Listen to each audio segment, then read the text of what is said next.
32. La voie de moindre énergie. La voie de moindre énergie, vous connaissez? L'observation de la nature montre qu'elle choisit les chemins les plus simples, et les plus courts dans son évolution, donc les plus économes en énergie.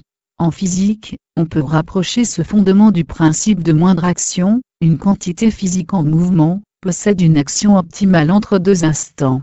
Peut-on appliquer ce principe à notre manière d'être? Est-il naturel?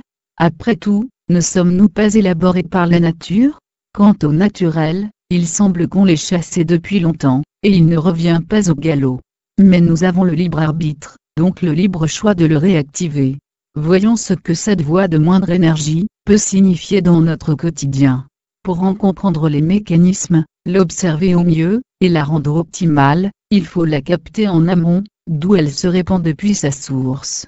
Toute action est d'abord pensée, consciente, environ 10% du potentiel, ou inconsciente, le reste, c'est donc là qu'il faut agir.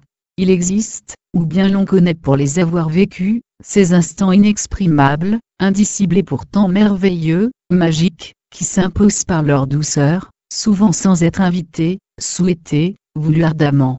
Ce sont ces moments où il n'y a rien à ajouter et rien à retirer, les effets qu'ils induisent sont tellement éloignés de la production ordinaire du mental qu'ils prennent sens après, quand disparus, ils ne subsistent que dans la mémoire.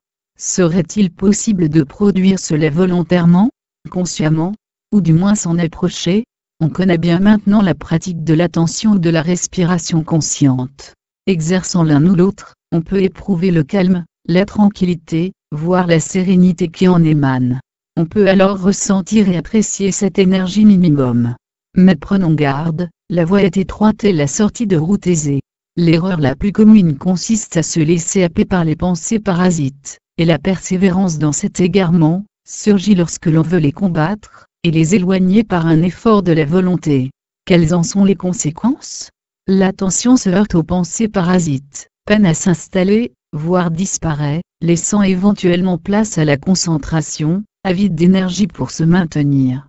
Alors, cette plage de sérénité mentale se mue en champ de bataille psychique, dont l'issue se solde le plus souvent par une défaite face à des forces supérieures en nombre. Entre les périodes d'attention ou de respiration consciente, conservons bien en mémoire ce principe de moindre énergie, comme une balise, un phare dans la nuit susceptible de nous éclairer, et nous guider sur le chemin.